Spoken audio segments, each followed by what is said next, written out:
Hay, en mi opinión, dos factores que han conformado la historia humana en este siglo. Uno es el desarrollo de las ciencias naturales y la tecnología. El otro, sin duda, consiste en las grandes tormentas ideológicas que han alterado la vida de prácticamente todos los seres humanos. Isaiah Berlin.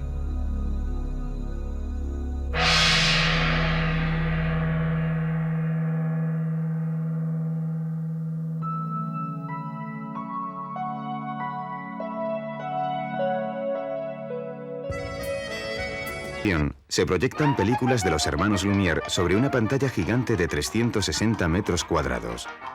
El cine, como expresión artística de los nuevos tiempos, exhibe su capacidad de entretenimiento popular.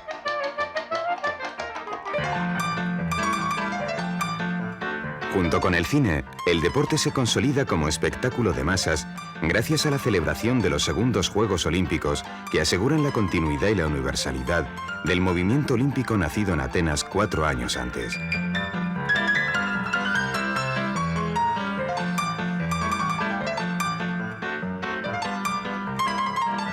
También en 1900 formula Max Planck la teoría cuántica, primera de cuantas revolucionarán en nuestro siglo la física moderna. Y Sigmund Freud publica La interpretación de los sueños, obra que abre nuevas perspectivas a la comprensión de la psicología del ser humano.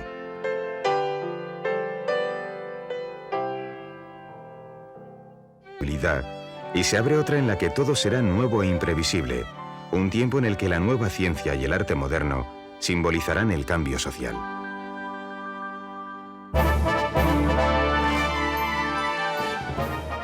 En Occidente el capitalismo vive su época dorada. La burguesía, establecida como una clase claramente hegemónica, domina el Estado liberal basado en el juego más o menos democrático de los partidos políticos representados en el Parlamento.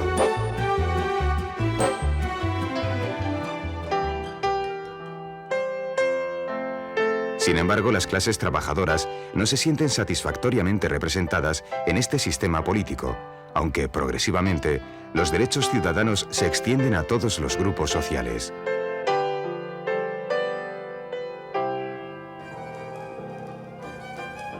La universalización de la enseñanza difunde los conocimientos y proporciona a la mayor parte de la población la oportunidad de acceder a ámbitos culturales que hasta hacía pocos años estaban reservados a una reducida minoría. Los hombres de comienzos de siglo confiaban en el progreso moral y material de la humanidad.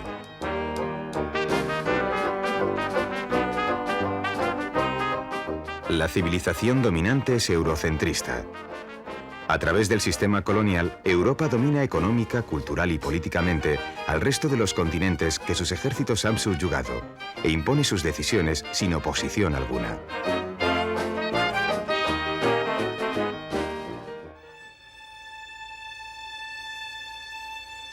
El siglo XX se considera a veces como la centuria más cruel de la historia, como la era en que la humanidad sufre una profunda regresión moral sin precedentes en la Edad Moderna.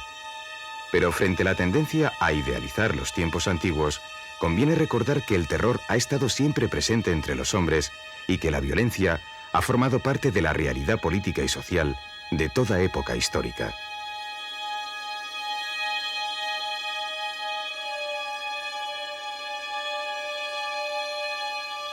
Las invasiones bárbaras, la Guerra de los 30 años, la conquista de América, el horror de la lucha contra la herejía, la caza de brujas, la trata de esclavos, la miseria y el hambre que azotaban a los desheredados son solo algunos ejemplos de las negras páginas escritas por el hombre a lo largo de los siglos.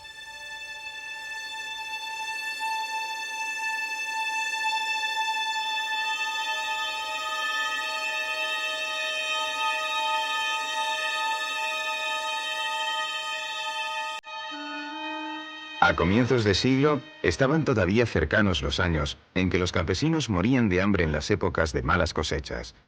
El proletariado apenas podía mantener a sus familias con los exiguos salarios obtenidos en agotadoras jornadas, y las mujeres y los niños trabajaban en las minas y en las fábricas en condiciones muy parecidas a las de los antiguos esclavos. A lo largo del siglo se ha evaporado la visión idílica del progreso humano característica del siglo XIX. Demasiado horror, excesiva destrucción, innumerables muertos,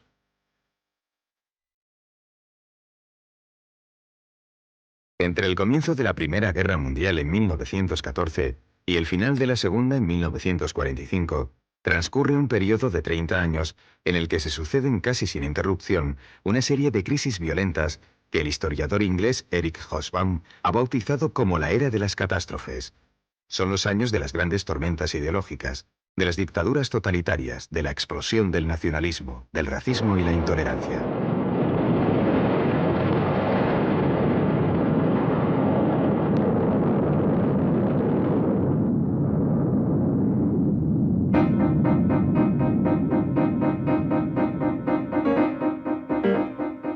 La guerra iniciada en 1914 es el primer conflicto a gran escala que tiene lugar en Europa desde hace más de 100 años. Los europeos se encaminan a la guerra con la trágica y alegre inconsciencia de quienes ignoran que aquella brutal y absurda sangría señala el comienzo del declive europeo.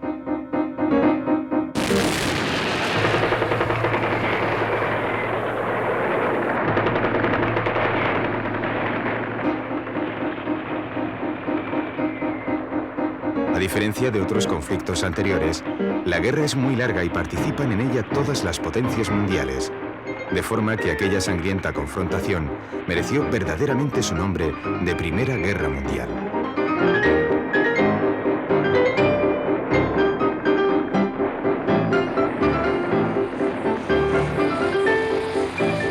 Las características principales de este conflicto son la letal guerra de trincheras del frente occidental, la aparición de nuevas armas como los blindados y la aviación, y la importancia de las batallas navales que enfrentaron en el Atlántico a los submarinos alemanes y a las flotas aliadas.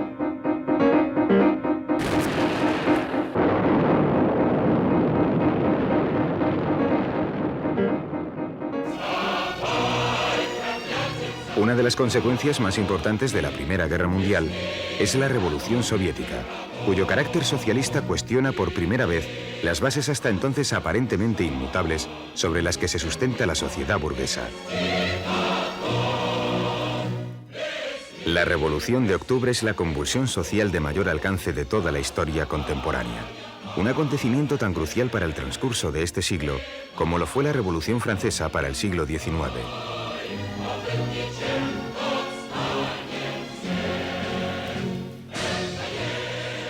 La Revolución Bolchevique de 1917, fruto de los anhelos de paz y de reformas sociales del pueblo ruso, alcanza una expansión mundial inusitada y es el modelo a seguir por las revoluciones que posteriormente acontecen en los más diversos lugares del planeta.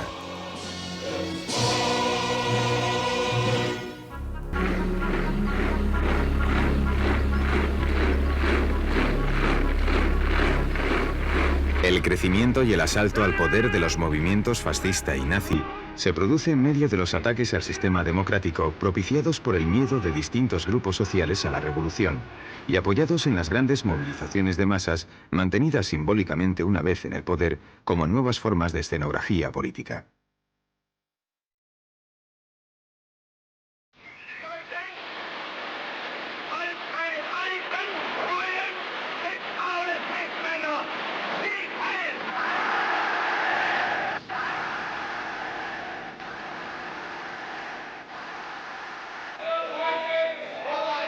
En 1929, el sistema económico de los países más avanzados sufre una crisis fulminante cuando en la Bolsa de Nueva York se produce un brusco descenso en las cotizaciones como consecuencia de dos hechos simultáneos: la especulación desenfrenada sobre el precio de las acciones y los problemas de la economía estadounidense.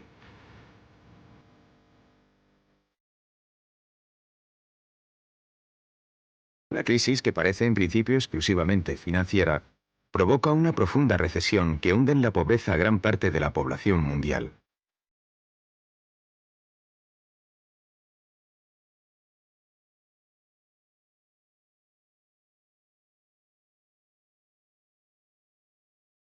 Junto con la ruina de los agricultores que no encuentran compradores para sus cosechas, la principal consecuencia de la crisis es el desempleo generalizado mucho más duradero de lo que nadie pudiera haber previsto. La inexistencia o la insuficiencia de los sistemas públicos de seguridad social hace mucho más dramática la situación y provoca en el grueso de la población de los países industrializados un impacto traumático de perdurables consecuencias.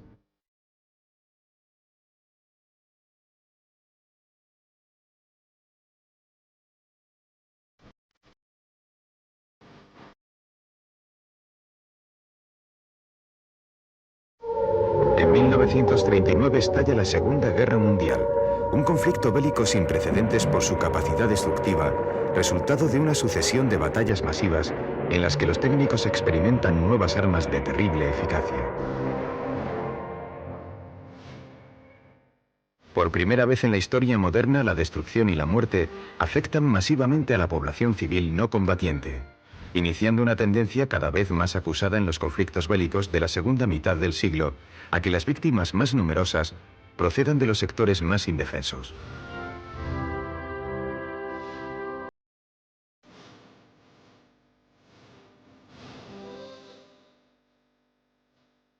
El final de la Segunda Guerra Mundial no solo revela a la humanidad del horror atómico, sino que hace público el más cruel y despiadado genocidio de la época moderna.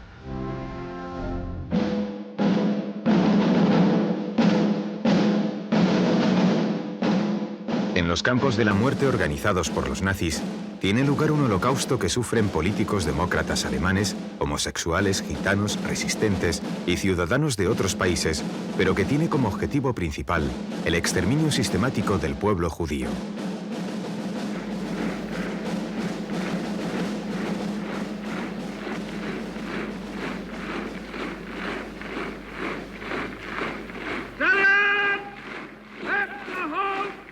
Una de las características más terribles de este crimen es que para ejecutarlo hubo de realizarse una fría y metódica planificación burocrática a gran escala, organizada y gestionada con todo cuidado, para conseguir de la manera más eficiente posible la destrucción racionalizada de vidas humanas.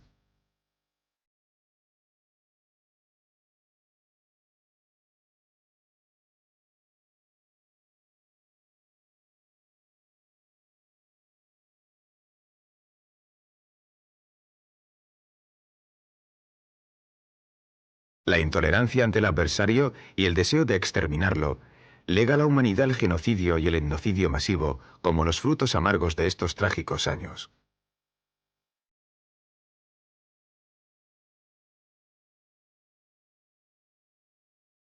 La inmensa desolación que deja la Segunda Guerra Mundial, los millones de muertos en los campos de batalla y en la retaguardia, la revelación de lo ocurrido en los campos de exterminio y el temor a las consecuencias de las nuevas armas atómicas provoca al grito de «nunca más» el deseo de construir una sociedad más respetuosa con los derechos del género humano.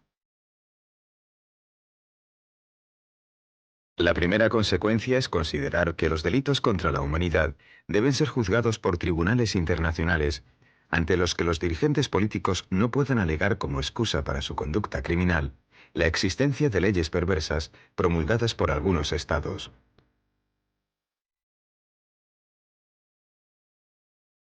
Los polémicos juicios de Nuremberg son el primer resultado práctico de esta nueva actitud. Kenne mich im Sinne der Anklage nicht schuldig.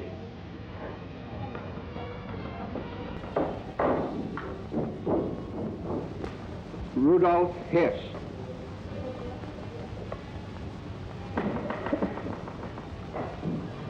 Nein.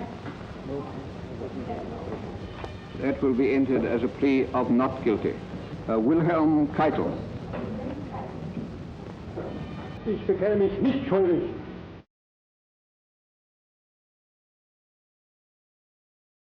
La Declaración Universal de los Derechos del Hombre, aprobada por las Naciones Unidas en 1948, considera que la libertad, la justicia y la paz en el mundo tienen como base el reconocimiento de la dignidad intrínseca y de los derechos iguales e inalienables de todos los miembros de la familia humana, y que por tanto todos los pueblos y naciones deben esforzarse en asegurar su reconocimiento y su aplicación universal y efectiva.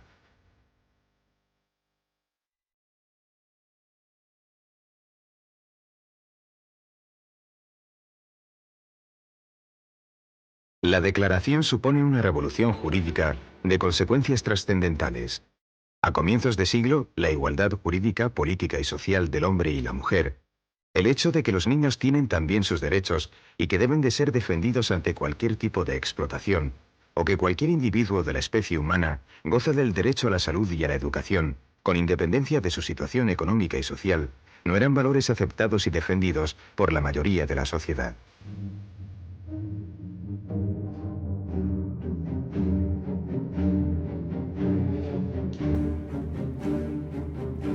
Hoy, en cambio, nadie discute la vigencia de estos derechos y numerosas organizaciones internacionales de todo tipo trabajan para perfeccionar y mantener operativos los aspectos básicos de la Declaración de los Derechos Humanos y extender y defender los valores de la democracia y de la libertad de conciencia.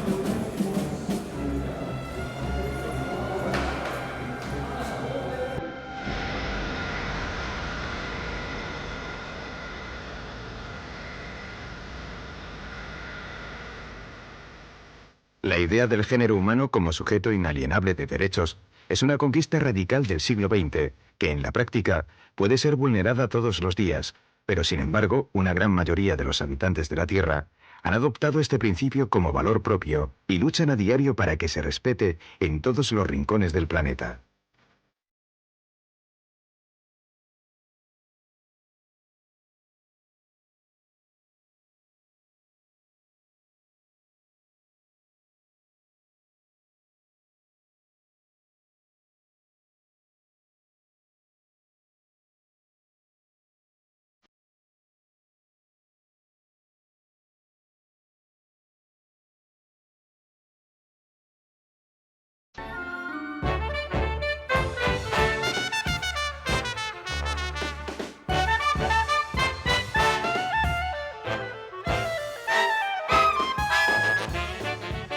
Entre 1945 y 1973 se produce una transformación social revolucionaria basada en el mayor crecimiento económico y el más sostenido de la historia de la humanidad.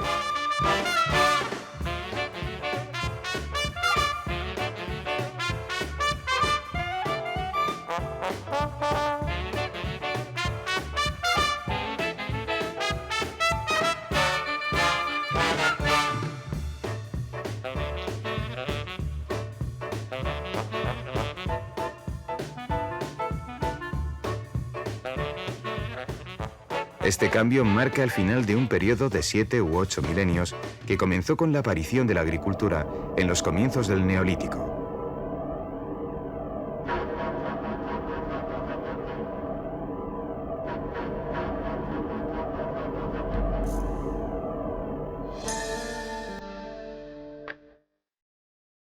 En la década de los 60, la mayor parte de la población mundial deja de sobrevivir trabajando en la agricultura o practicando la ganadería, y un porcentaje cada vez mayor de los habitantes de la Tierra obtiene su salario de sus tareas en la industria o en el sector de los servicios.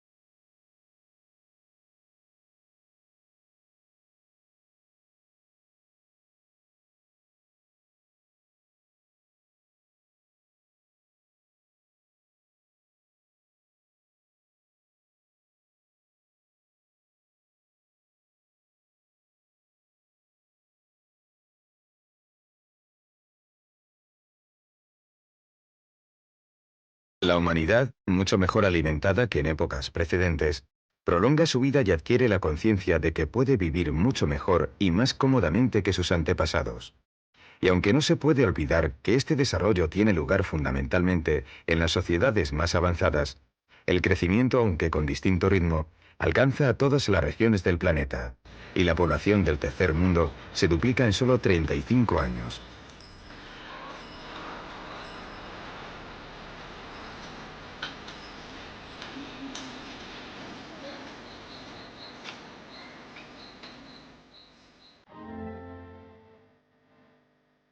Terminada la Segunda Guerra Mundial, El fenómeno de la descolonización transforma drásticamente el mapa político del planeta, al acceder a la independencia más de 100 nuevos países, gracias a la aplicación del principio de autodeterminación.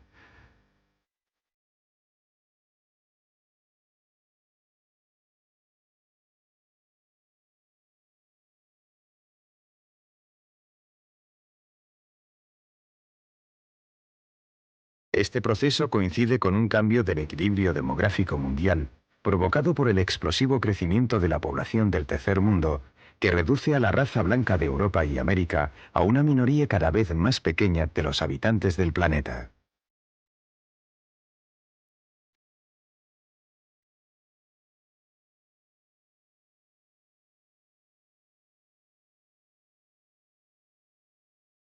Las naciones surgidas de la descolonización adoptan los sistemas políticos vigentes en las potencias coloniales.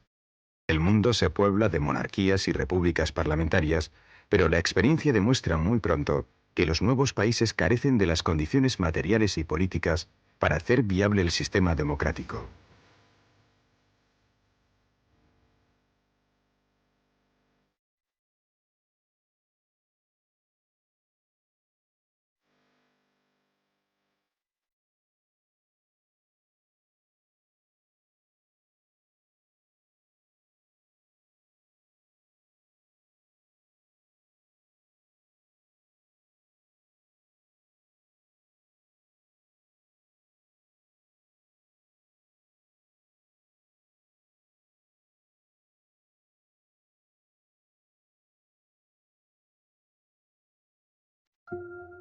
Con demasiada frecuencia el autoritarismo y la violencia sustituyeron a la ilusionada democracia.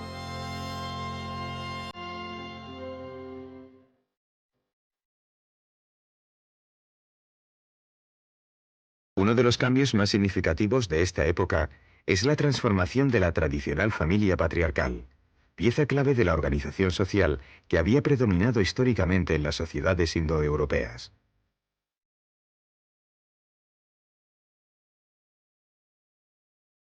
El núcleo familiar, siguiendo una tendencia que parece imparable, se reduce progresivamente hasta llegar a la familia formada por la pareja y uno o dos hijos, e incluso la familia monoparental.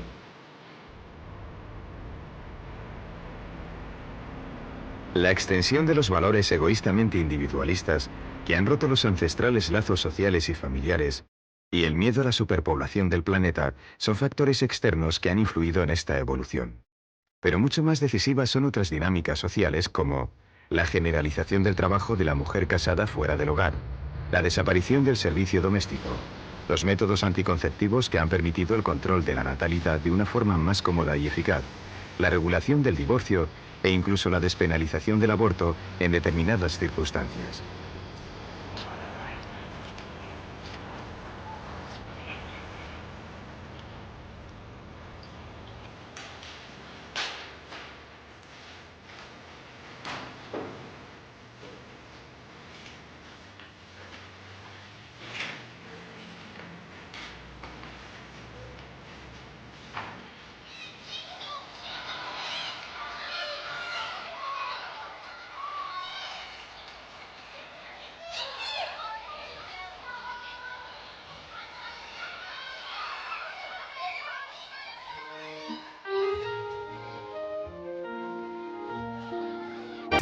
Cuando, como consecuencia de la incorporación masiva de las mujeres casadas al mundo del trabajo, su integración en el sistema educativo, su acceso a la universidad y los avances del feminismo que difunde la conciencia reivindicativa, cuando la mujer consigue un poder social y político como jamás había tenido.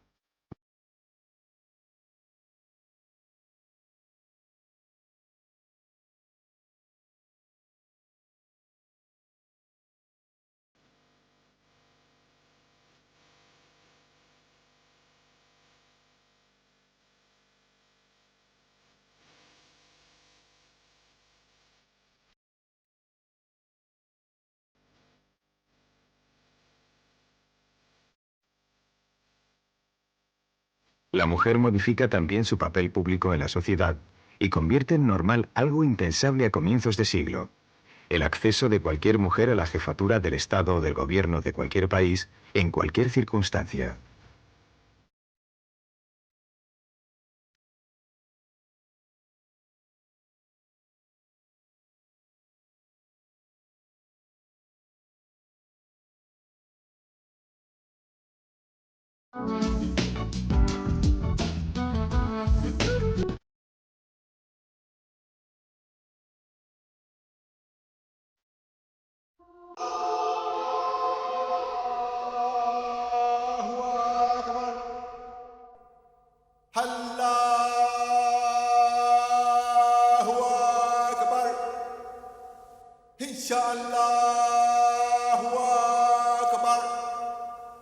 Este viento secularizador no alcanza a otras religiones que son claves en la vertebración de las sociedades en que se integran. El fundamentalismo que las caracteriza adquiere especial importancia cuando los principios religiosos determinan las leyes que rigen en algunos países de Asia y África.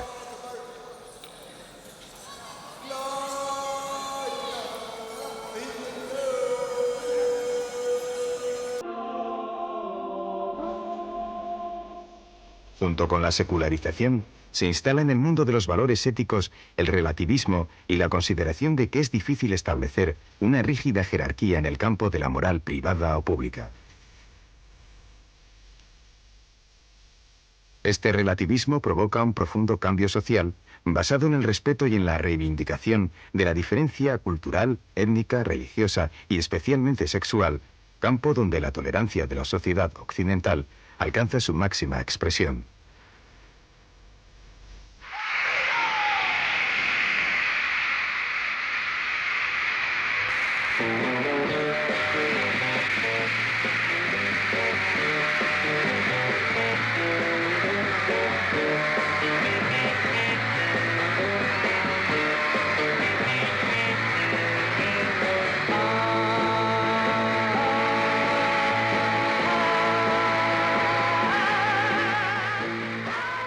En la década de los años 60 surge la civilización del ocio y se extiende la cultura de masas gracias a la influencia de la música pop, del cine y de la televisión, pero sobre todo merced a la reducción progresiva del número de horas anuales dedicadas al trabajo y a la prolongación de la edad de incorporación al mercado laboral.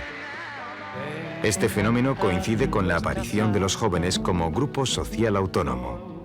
La juventud pasa de considerarse una fase de preparación para la vida adulta a ser la etapa culminante del desarrollo humano que se intenta prolongar durante el máximo tiempo posible.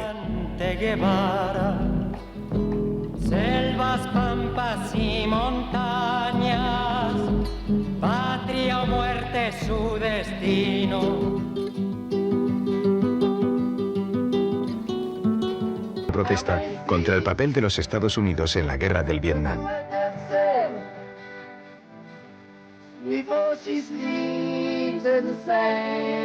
Otros sectores, menos politizados, vuelcan su energía en espectáculos relacionados con la música pop que enriquecen a la industria discográfica y a las multinacionales del entretenimiento y contribuyen a la expansión de los símbolos más característicos de la sociedad norteamericana.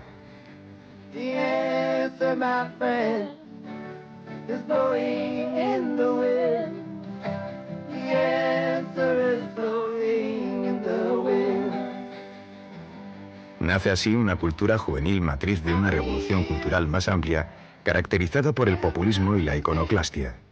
En el terreno del comportamiento individual, se considera que cada persona tiene una autonomía absoluta al margen de injerencias de tipo familiar o social. Esta doctrina populariza el consumo de drogas y la liberación sexual.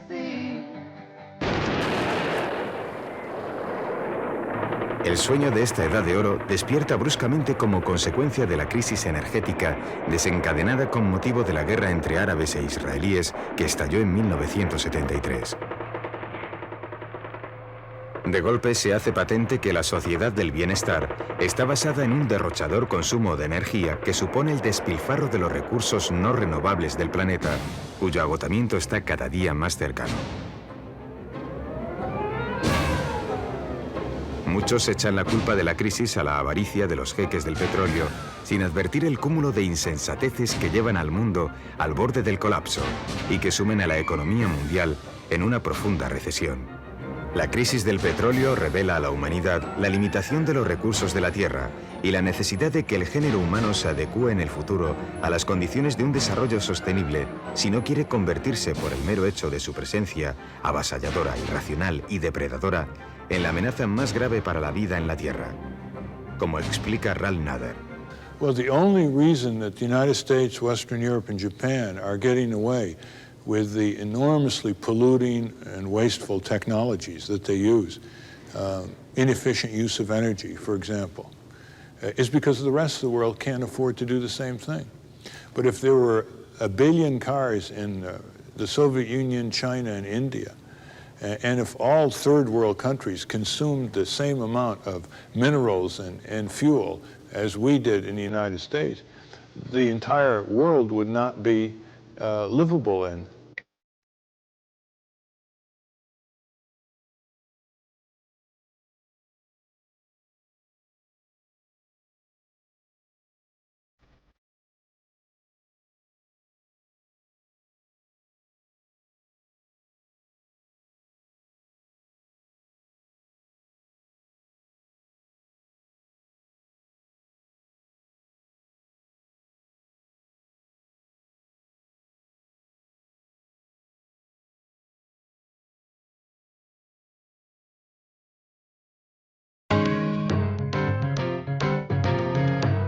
La Edad de Oro, iniciada después de la Segunda Guerra Mundial, testigo de un cambio social sin precedentes en la historia moderna, pierde así parte de su brillo.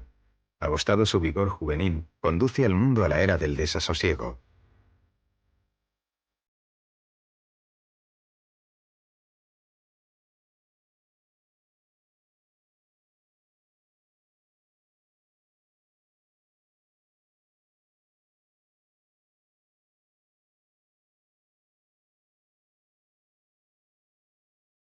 La globalización es el concepto de moda, la característica más citada para definir el mundo de finales de siglo. Las nuevas tecnologías de la comunicación, la flexibilización de la informática, el poder económico de las multinacionales y la voluntad de concentrar las decisiones económicas en organismos internacionales ajenos al control democrático, influyen decisivamente en la globalización planetaria.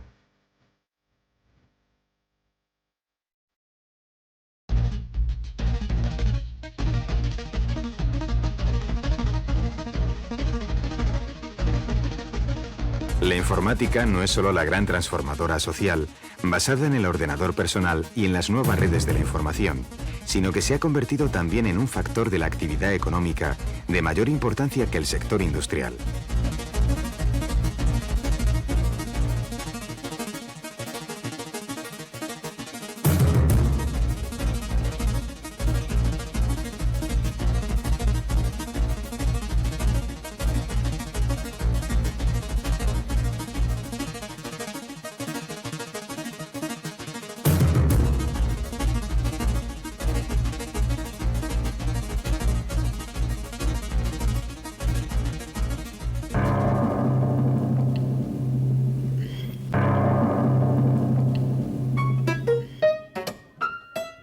Las nuevas tecnologías de la información favorecen el predominio de los grandes grupos de comunicación integrados en corporaciones multinacionales económicamente muy potentes que pueden favorecer tanto el monopolio informativo como la censura.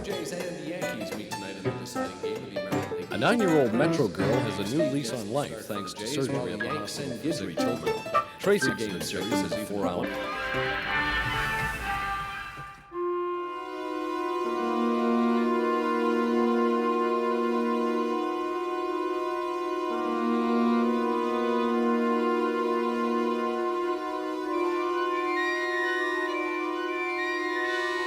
En este marco global, la ideología del libre mercado debilita o elimina los mecanismos de protección social que amortiguaban los efectos catastróficos de las crisis individuales o colectivas.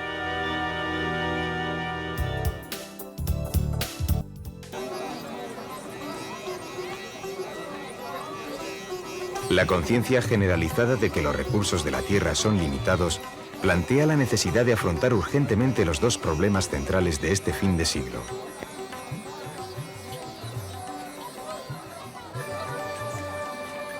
El primer problema es el crecimiento demográfico. Las predicciones indican que una severa política de control de la natalidad a nivel mundial puede conducir a una estabilización de la población del planeta en torno a los 10.000 millones de habitantes en el año 2030.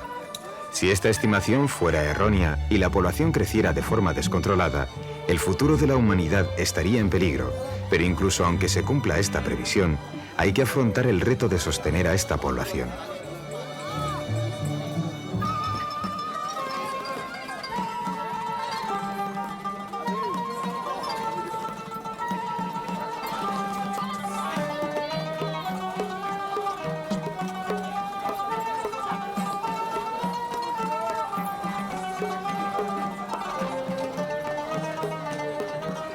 El distinto ritmo de crecimiento demográfico entre los diferentes países aboca a las naciones ricas, en las que viven muchos ciudadanos de edad avanzada y pocos jóvenes, o bien a rodearse de barricadas para intentar impedir la entrada de emigrantes procedentes del tercer mundo, a los que por otra parte necesitan, o bien a abrir sus fronteras a una inmigración numerosa que puede provocar graves problemas políticos si no se ponen en marcha mecanismos de integración social.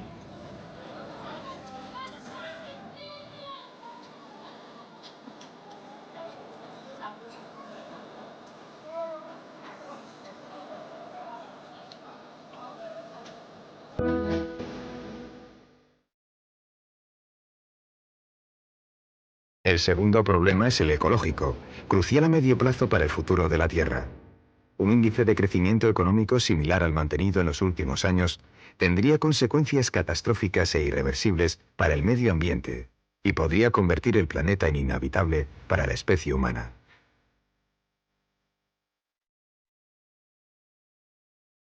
No se trata solo de resolver los problemas de contaminación o de atajar el efecto invernadero de graves consecuencias sobre el cambio climático, sino de afrontar el agotamiento de la mayor parte de los recursos del planeta.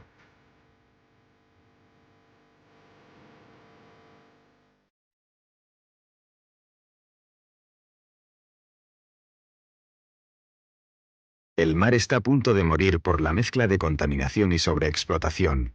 La desertificación y la desforestación amenazan la existencia de bosques y selvas, y el agua dulce se ha convertido en un recurso estratégico tan escaso que su obtención en grandes áreas del planeta puede conducir a violentos conflictos.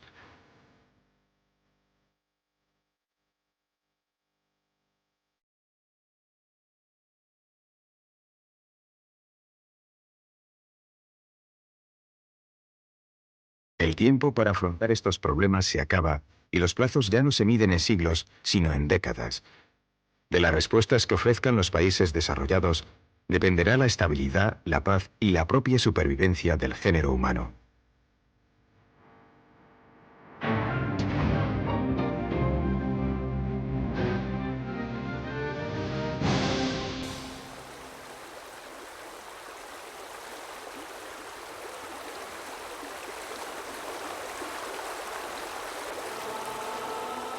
Durante el siglo XX la humanidad ha intentado repetidamente comprender su propia historia y rectificar los errores cometidos, por lo que todavía es posible confiar en que se modifique el pesimista retrato que nos ha dejado George Steiner.